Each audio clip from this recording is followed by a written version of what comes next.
Vamos tomar nossas Bíblias e abri-las no Evangelho de Marcos, no capítulo 10. Na terça-feira, nós vamos começar um curso aqui na igreja, no CTC, e o tema desse curso será o fator Issacar, a ciência dos tempos. Por quê? A tribo de Issacar, segundo o primeiro livro das Crônicas, era uma tribo que possuía uma particularidade. Essa tribo, ela era capaz, por um dom de Deus, de fazer a leitura dos tempos e então orientar Israel sobre como Israel deveria proceder. A Bíblia diz que essa tribo, a tribo de Issacar, era uma tribo cujos os membros eram conhecedores das épocas. E como conhecedores das épocas, eles eram capazes de ler o que estava acontecendo ao redor. Então, orientar Israel sobre como proceder. Então, nós queremos trabalhar um pouco a respeito das características do nosso tempo e como essas características do nosso tempo influenciam nossa vida. E uma das características mais marcantes do nosso tempo talvez seja o individualismo. Nós estamos vivendo um tempo onde as pessoas estão voltadas para si. Não sei se isso é um pecado da natureza humana ou uma marca do nosso tempo, mas talvez seja as duas coisas o que avoluma mais, deixa mais densa essa característica, que é o individualismo. As pessoas cada vez mais estão voltadas para si mesmas, olhando o próprio umbigo, preocupadas apenas com suas necessidades. O individualismo vem acompanhado de outras características, por exemplo, o egocentrismo, o narcisismo. As pessoas olham para si mesmas e se veem como o centro das coisas. Elas precisam ser observadas, vistas, precisam ser reconhecidas como o centro daquilo que está acontecendo. Essas características, elas estão francamente em oposição ao Evangelho de Jesus, aos princípios do Evangelho de Jesus. Estão francamente em oposição às características que o cristianismo, ou melhor, o Evangelho de Cristo quer implantar na nossa vida como cristãos. E uma das características do Evangelho que contrapõe toda essa realidade que nós estamos vivendo hoje no nosso mundo, de individualismo, de egocentrismo, de narcisismo, é a capacidade de sermos empáticos, a empatia. Por isso eu queria ler esse texto do Evangelho de Marcos, capítulo 10, versos 13 em seguinte, e os versos seguintes, para a gente compartilhar brevemente a respeito dessa virtude, desse valor cristão, que é a empatia. Então, lhe trouxeram algumas crianças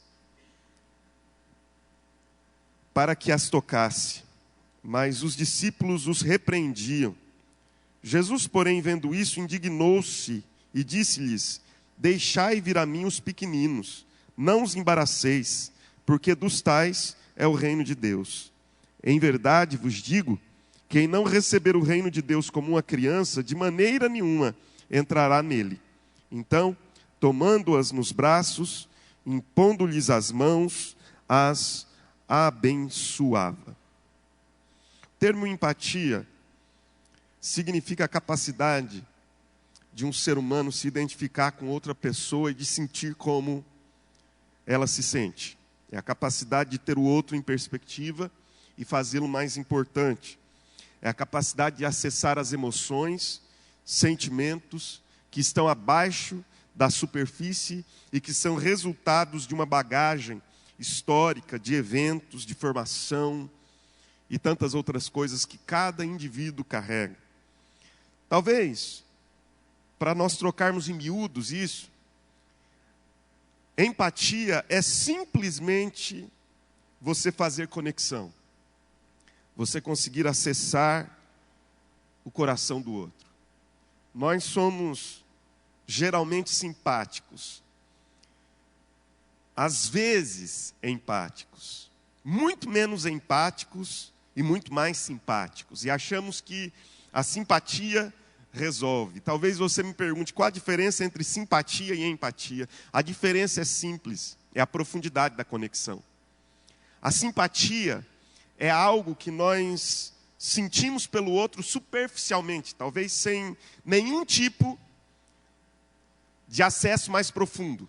Às vezes você gosta ou não gosta de uma pessoa pelo simples fato de olhar para essa pessoa e ela remeter você a uma terceira pessoa, pela aparência. E porque ela te lembra essa terceira pessoa, pela simples aparência, você já cria um estereótipo, um perfil dessa pessoa. A simpatia tem a ver com essas questões superficiais. A antipatia também a ver com essas questões superficiais. Às vezes olhamos, gostamos. Às vezes olhamos e não gostamos. E às vezes olhamos, não gostamos, mas quando conhecemos, passamos a gostar. Esse conhecimento, esse aprofundamento, nos fala um pouco do significado de empatia. A empatia é uma virtude cristã. É claro que esse nome é novo. Mas a Bíblia dá pelo menos princípios sobre isso. Quando nós olhamos para Jesus, nós encontramos Jesus altamente empático. Jesus era alguém que fazia conexão com as pessoas. Muitas vezes nós lemos o Evangelho na perspectiva de um Jesus apenas divino, que tem onisciência, conhece o interior das pessoas, e não lemos o Evangelho a partir da perspectiva do Jesus humano altamente empático. O que eu estou querendo dizer? Estou querendo dizer que há alguns textos que falam que Jesus, conhecendo-lhe o coração, pode não estar falando a respeito da onisciência de Jesus, mas da capacidade de empatia que ele tinha, de se aprofundar, de fazer conexão, de ir mais fundo, de sair da superfície, do mero estereótipo, para acessar necessidades mais profundas. Aqui mesmo no capítulo 10 do Evangelho de Marcos, no verso 21, Jesus olha para o jovem rico, e a Bíblia diz que Jesus, fitando-o, Jesus olha fixamente nos olhos daquele rapaz, e a Bíblia diz, o amou. E então Jesus diz algo a ele que lhe falta. Jesus diz, então vai, vende tudo que tem, entrega aos pobres, vem e segue-me. Jesus não faz isso para repelir esse rapaz, Jesus não faz isso para afastá-lo, Jesus faz isso para atraí-lo, porque Jesus consegue observar que abaixo da superfície existe alguma coisa que o prende, que o faz estar enraizado num solo que vai fazer com que ele não cresça, floresça e amadureça, mas num solo infértil. Então, Jesus conecta-se à necessidade daquele rapaz. Há outros textos, porque Jesus, por ser altamente empático, ele era capaz de perceber também a perversidade do coração das pessoas. Não apenas de acessar as dores, mas de perceber que algumas pessoas estavam tomadas de perversidade. No Evangelho de João, a Bíblia diz que Jesus não se dava a conhecer, não se deixava, não confiava em algumas pessoas, porque ele lhes conhecia o coração. Será que isso é meramente algo de natureza divina, da onisciência, olhe para mim, preste atenção, da onisciência de Jesus, ou isso era a capacidade que Jesus tinha de se conectar ao coração e sair da superfície dos relacionamentos para aprofundá-los.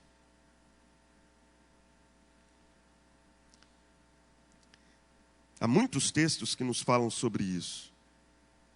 Sabe, irmãos, nós vivemos um tempo de individualismo e nós vivemos mais do que isso.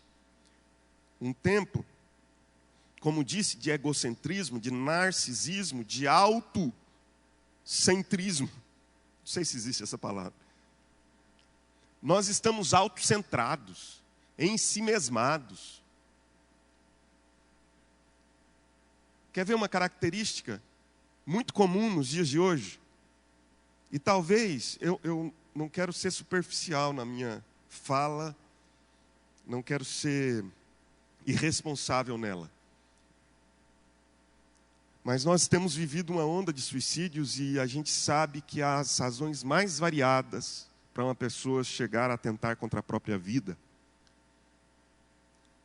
Entretanto, nós estamos marcados por uma geração autoindulgente. Eu vou explicar.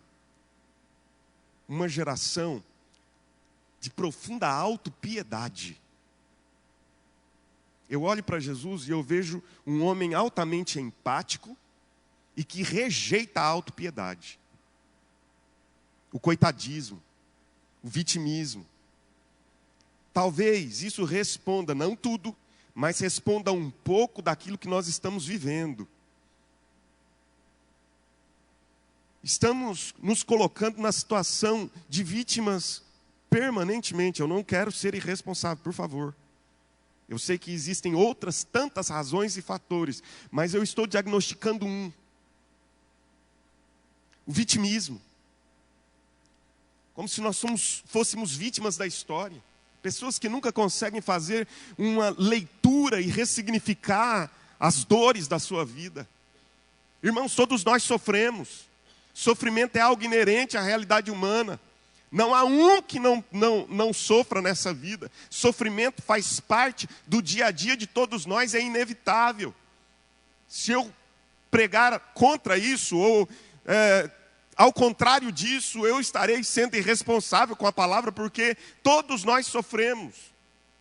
Agora, nós precisamos combater a autopiedade. Porque só quando nós combatemos a autopiedade, nós conseguimos ir dando passos a fim de alcançarmos a empatia. Jesus rejeitou a autopiedade. Ele estava caminhando para a cruz. Haviam mulheres que choravam pela morte de Jesus, pelo sofrimento, pela paixão de Jesus. Elas estão lá chorando, algumas delas são profissionais, fazem aquilo profissionalmente, são contratadas para chorar. Mas provavelmente muitas estão sentindo a dor de Jesus, e Jesus para o cortejo e diz o seguinte, chorem por si mesmas, não chorem por mim, chorem por si mesmas. A maior tentação, não posso dizer que é a maior, mas uma das tentações de Satanás a Jesus era gerar em Jesus esse coitadismo, esse vitimismo, essa autopiedade. Jesus tem uma visão de que ele precisa fazer uma pergunta aos discípulos. Quem dizem os homens que eu sou? Pedro se levanta, como de costume, e diz, uns dizem que tu és Elias, outros dizem que tu és Jeremias, outros dizem que tu és um profeta. Um profeta. Todos reconhecem em você algo especial. E aí Jesus olha e diz, mas vocês, quem dizem que eu sou? E Jesus diz, Pedro diz, eu digo que você é o Cristo, o Filho do Deus vivo.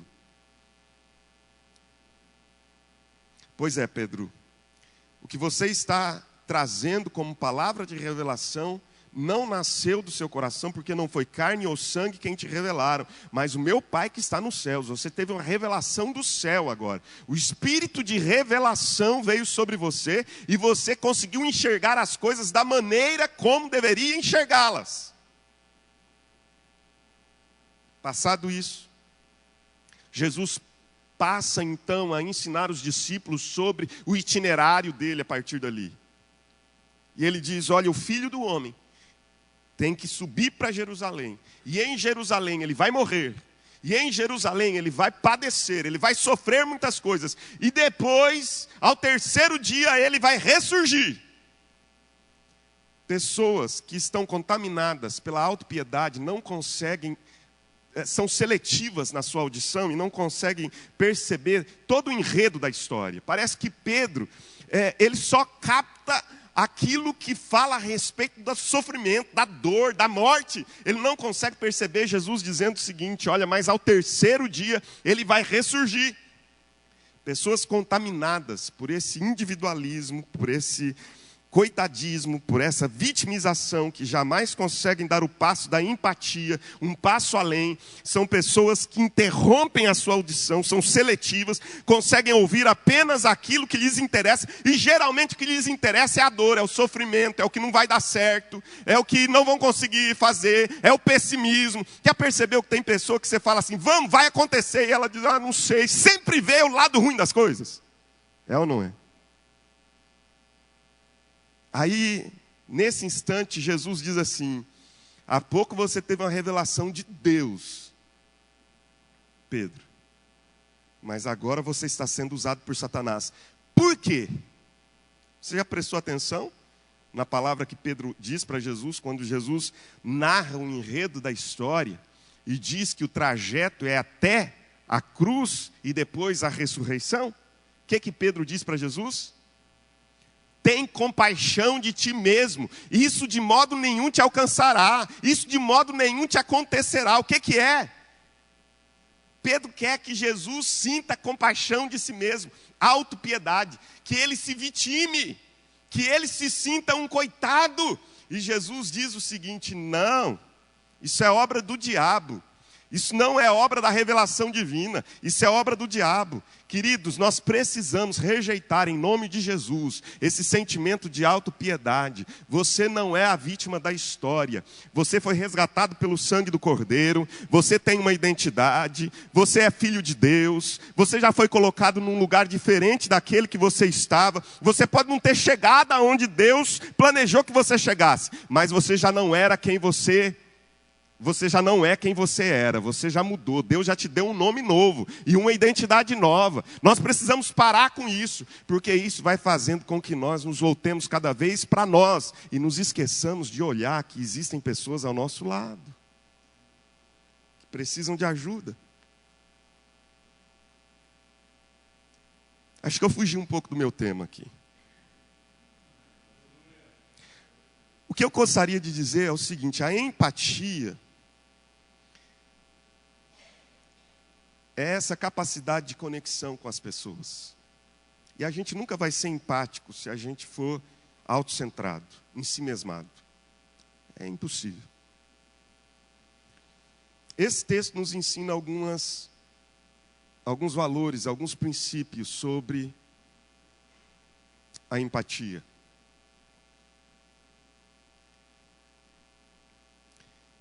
Jesus está realizando seu ministério, um momento em que o seu ministério está afamado, as pessoas vão até onde Jesus está. E há um grupo de pessoas que querem levar até Jesus as crianças. E nesse momento, Jesus percebe que os discípulos repreendiam essas pessoas e não permitiam que as crianças se aproximassem. Vamos lá. Quem são as crianças nessa sociedade? As crianças nessa sociedade não são contadas. Simplesmente isso. Elas não têm lugar, não têm vez. As crianças são descartáveis. Elas não produzem. Assim como as mulheres. Naquela sociedade. O paradigma cultural era esse. Essas pessoas não produzem, crianças, mulheres não produzem, então não podem ser contadas. Jesus vai quebrando esses paradigmas, essas restrições segregantes. Ele vai desfazendo essa segregação de várias formas. principalmente para com cada pessoa marginalizada. É leproso, Jesus aceita, permite se aproximar. De mulheres, ele aceita ajuda financeira para o seu ministério. Na multiplicação de pães e peixes, na primeira, 5.000 homens, mas a Bíblia diz que não estão contadas mulheres e crianças. Embora eles não tivessem contado, elas estavam presentes. Jesus não as segregou, não deixou de lado, não marginalizou, nem mulheres nem crianças. Nas duas multiplicações dos pães,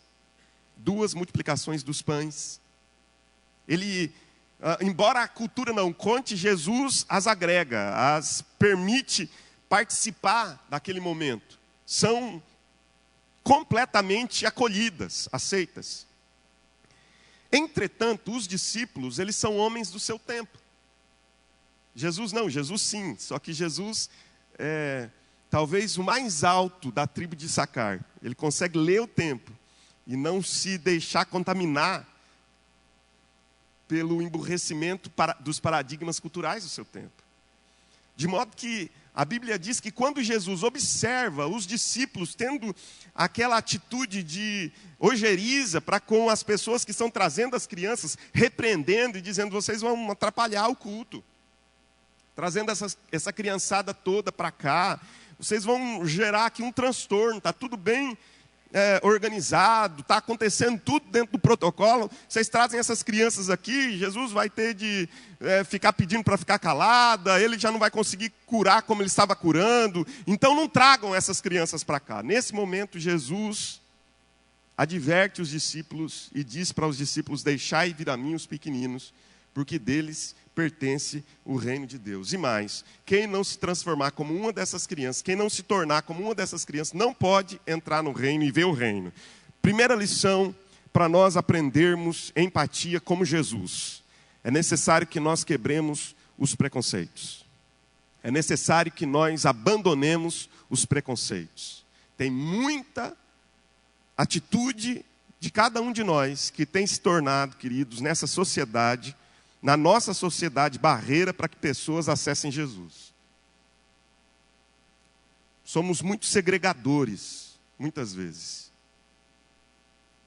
Semelhantemente aos discípulos, nós estamos tomados de preconceitos, e há muitas pessoas que não estão acessando Jesus, exatamente pelo fato de que nós já estabelecemos o perfil de pessoas que devem vir a Jesus. Meu irmão, Jesus não tem limites, Jesus não tem fronteiras, Jesus não tem barreiras. Jesus, ele veio para todo aquele que nele crê. E quem nele crê terá salvação, não existe isso. Segunda ideia que esse texto nos traz sobre a necessidade de sairmos de um mundo centrado em nós para um mundo aberto, mais empático, mais acolhedor. Nossa igreja precisa se tornar mais empática. É que nós precisamos adquirir um coração puro. Jesus então diz, quem não se tornar como uma criança não pode ver o reino de Deus. Quem não adquirir as percepções, quem não adquirir as características, quem não adquirir aquilo que há dentro de uma criança, não pode ver o reino de Deus. E entre outras tantas coisas, adquirir um coração puro, fala-nos de sermos como uma criança. O que é adquirir um coração puro? Um coração que está livre dos preconceitos, mas também um coração que não está contaminado. Às vezes o que temos no nosso coração é contaminação, estamos contaminados. A pessoa fala a respeito de um determinado assunto, mas nosso coração está tão contaminado que nós já desviamos o assunto para outro lado. E terceiro e último lugar, esse texto nos fala a respeito da nossa necessidade de sermos sensíveis como Jesus, nos sensibilizarmos como Jesus. O que Jesus fez? A Bíblia diz que ele toma as crianças, coloca essas crianças no braço, no colo, estende a mão sobre essas crianças e as abençoa. Que ele nos ajude, que Deus nos auxilie a sairmos desse mundo centrado em nós mesmos e invadirmos essa esfera muito mais cristã, totalmente cristã, de sermos empáticos. Meu irmão, nós não somos vítimas da história. Olhe para o outro. Pare de olhar para si mesmo e olhe para o outro. Vamos ficar de pé?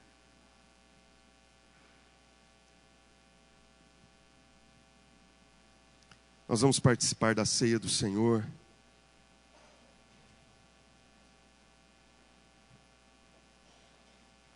Feche os olhos. Agradeça a Deus. Peça ao Senhor que nesta noite Ele ministre o seu coração através desse tempo da ceia.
Mas às vezes Deus traz à luz esses pecados.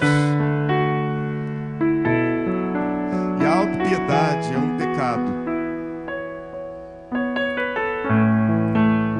Jesus nos ensinou a recusar a autopiedade, a se vitimar, a se colocar no lugar de alguém desprotegido. Porque Jesus sabia quem Ele era. Jesus sabia que Ele não estava desprotegido, Ele tinha um Pai. Ele sabia que Ele não estava desamparado, Ele tinha Deus. E o que estava acontecendo na vida dele era um projeto divino. Vamos confessar isso diante de Deus. Você pode falar com o Senhor a respeito disso agora? Senhor, eu quero pedir perdão ao Senhor pelos nossos pecados, Pai. Antes de nós participarmos da ceia, eu quero pedir que o Senhor purifique o nosso coração. Que o Senhor limpe-nos, ó Deus, de toda a autopiedade, a compaixão de si mesmo, o egocentrismo, Senhor. Esse olhar para nós mesmos como se fôssemos vítimas da história. Eu quero pedir ao Senhor que nos dê a visão de Jesus, de que nós estamos cumprindo um propósito e de que o Senhor tem o controle da nossa história. E a nossa vida, Senhor, tem um destino, tem uma origem e tem um destino. E o meio dela está tomado pela Tua providência. Por isso, Senhor, em nome de Jesus, perdoa cada um de nós. Perdoa-nos, ó Deus, quando nós vivemos apenas para nós mesmos. Quando nós cantamos que até morrer nós vamos pregar a mensagem da cruz, mas o que nós temos pregado, Senhor, com a nossa vida não é essa mensagem da cruz. É a mensagem, Senhor, do comodismo, é a mensagem, Senhor, da estabilidade humana, não a mensagem da esperança eterna. Perdoa-nos por isso, Senhor, no nome de Jesus. E que nesta noite, ó Deus, o Senhor dê um rumo diferente para a caminhada de cada um de nós aqui. É o que eu te peço, Senhor, no nome de Jesus e para a glória do Senhor Jesus Cristo. Amém. Amém. Antes de nós participarmos da ceia, eu quero convidar o Pedro e a Aline aqui. Eu quero fazer uma oração por eles. O Pedro e a Aline participaram do nosso intensivo Venha a Cristo, mas na oportunidade, subam aqui, na oportunidade eles estavam em viagem por causa do trabalho e não puderam estar conosco aqui na recepção dos novos membros. E eu queria fazer isso nesse momento, apresentando-os e recebendo-os como membros da nossa comunidade. Que Deus abençoe sua vida, Pedro, sua vida, Aline. Que Deus derrame sobre vocês graça, que vocês sejam bênção na nossa vida e que nós sejamos bênção na vida de vocês. E que caminhando assim, nessa mutualidade, nós possamos nos fortalecer até o dia que nós estaremos na presença do Pai para sempre. Amém? Pastor Guto vai fazer uma oração por vocês nesse momento. Obrigado, Deus, porque está aqui um casal que nasceu para honra e glória do Teu nome. Eles são muito bem-vindos no nosso meio, Pai, que eles façam parte desse corpo, desta igreja, e venham para participar, se movimentar segundo, Pai, a direção do Teu Espírito sobre a vida deles. Que eles se sintam amados no nosso meio e que sejam usados grandemente, Pai, no nosso meio, em nome de Jesus. Pai, que seus filhos cresçam no nosso meio e sejam abençoados em nome do Senhor Jesus. Que eles se sintam mesmo parte desse corpo, amados, compromissados contigo, Deus. Por isso nós os recebemos com alegria, em nome do Senhor Jesus. Amém e amém.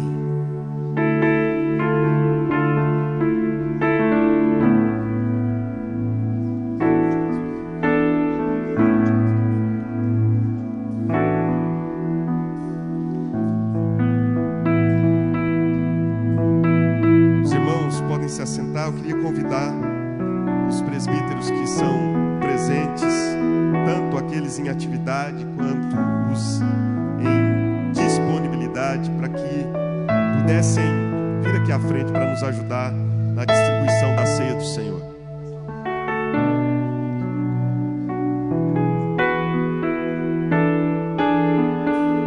Na noite que Jesus foi traído, Ele não fez um discurso para que ninguém tivesse dó dele, piedade dele, compaixão dele. Jesus fez um discurso de entrega, dizendo que aquilo que ele estava fazendo era para a glória de Deus. No discurso de despedida, Jesus não chama atenção para si, mas ele encoraja os discípulos a prosseguirem. Deixe-vos a paz, a minha paz vos dou, não vou-la dou como o mundo a dá. Não se turbe nem se atemorize o vosso coração. No mundo tereis aflições, mas tende bom ânimo, animem-se, encorajem-se, eu venci o mundo. Jesus não faz um discurso para chamar atenção para a sua dor, mas ele anima os discípulos a permanecerem firmes e confiantes. Por isso, quando ele toma do pão, aquilo tem um significado tão profundo para nós hoje, porque nós não olhamos para o Cristo cansado, abatido, para o Cristo triste, derrotado, nós olhamos para o Cristo triunfante, que disse que morreria, mas disse também que ao terceiro dia ressuscitaria. E disse mais, que Ele estaria junto do Pai. E hoje Ele está vivo. Ele está vivo. Ele habita no meio do seu povo, da sua igreja. E Ele continua fazendo obras extraordinárias, transformadoras, milagres, mudando a vida de pessoas. Esse é o Jesus que nós cremos. E na noite em que Ele foi traído, mesmo traído, Ele não olhou para si como alguém que era vítima da história. Ele sabia que Deus tinha um projeto em tudo aquilo. Ele partiu o pão e, tendo dado aos discípulos, disse: este é o meu corpo, será dado por vós, comei dele todos. Depois de ter partido o pão entregue aos discípulos, Ele também tomou o cálice e disse: isto é o meu sangue, o sangue da nova aliança, que é derramado em favor de muitos, para a remissão dos vossos pecados. Bebei dele todos. O apóstolo Paulo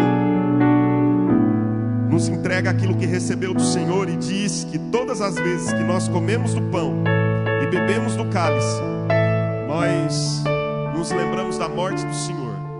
Mas não apenas da morte, nós nos lembramos da morte até que Ele venha. Isso significa que Ele está vivo e voltará. Então nós não estamos aqui celebrando, nós não estamos aqui rememorando o sepultamento de Jesus. Nós estamos aqui nos lembrando que a morte dele aponta para o futuro. Nada terminou no túmulo. A morte dele aponta para a ressurreição e aponta para o retorno de Jesus. Você que é membro dessa igreja ou membro de outra igreja evangélica, você que está em plena comunhão com Deus e em plena comunhão com a igreja de Deus, é convidado a participar dessa mesa, para que juntos nós possamos celebrar a vida de Jesus em nós. Eu pediria a você que vai participar da ceia que se coloque de pé. Enquanto nós cantarmos, nós estaremos recebendo juntos os elementos da ceia e depois participaremos todos juntos da ceia do Senhor.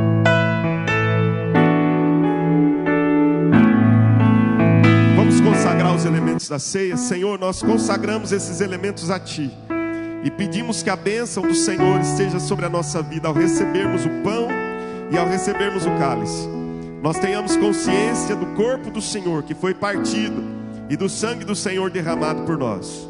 Abençoa cada família aqui e motiva-nos a continuar em nossa caminhada cristã, Senhor. Em nome de Jesus. Amém e amém.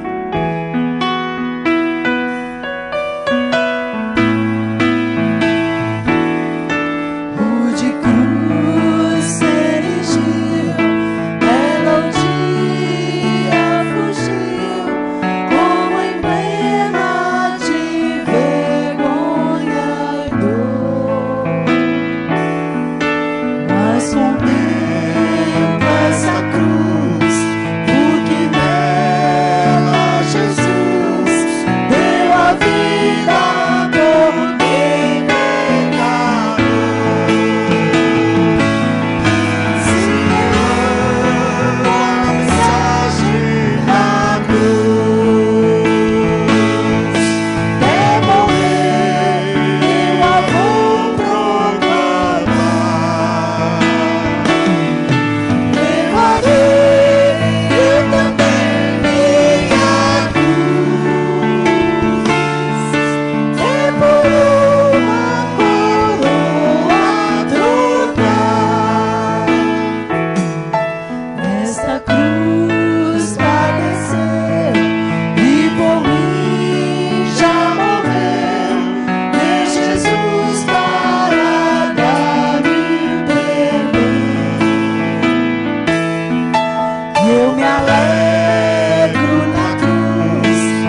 nos dê um sinal para que nós possamos servir você. Nós vamos comer do pão.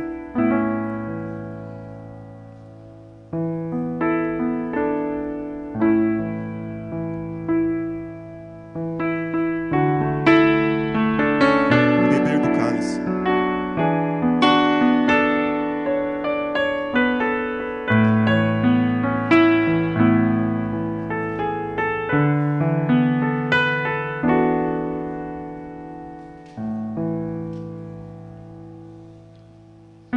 Nós te agradecemos pela bênção, ó Deus, de juntos participarmos da ceia do Senhor, Pai.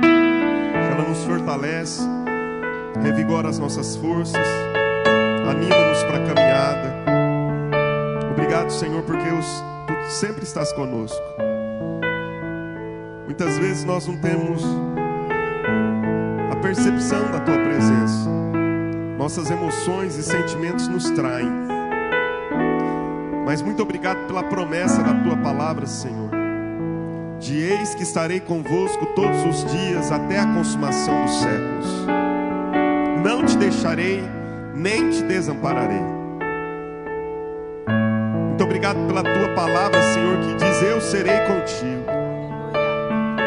Porque, ó Deus, é a Tua promessa que nos consola nos momentos em que os nossos sentimentos e emoções querem dizer-nos que o Senhor nos deixou, nos desamparou, nos esqueceu. É a Tua promessa, Deus, que faz com que nós nos sintamos firmes para prosseguir, sem olhar para trás, mas olhando firmemente para o autor e consumador da nossa fé. Sendo assim, meu Senhor, fortalece cada um de nós. Nós temos diante de nós uma semana de desafios, mas nós não queremos encará-los, ó Deus, na força do nosso braço, porque maldito o homem que confia no homem. Nós queremos, ó Deus, enfrentar cada desafio na superação de Deus. Nós queremos, ó Deus, enfrentar cada desafio na certeza de que é o Senhor quem vai adiante de nós. Nós queremos, ó Deus, crer e confiar, Pai, que é no Senhor que nós temos a nossa força, porque bendito é o homem que confia no Senhor e faz do Senhor a sua fortaleza. Pai, em nome de Jesus, seja a fortaleza do Teu povo. É o que eu te peço em nome de Jesus e para a glória do Senhor Jesus. Que a graça do nosso Senhor e Salvador Jesus Cristo, o amor de Deus, o Pai, e a comunhão, o consolo, a unção do Espírito seja e permaneça sobre a sua vida agora e por todo sempre, e que se estenda até a eternidade, para a glória do Senhor, em nome de Jesus, amém e amém.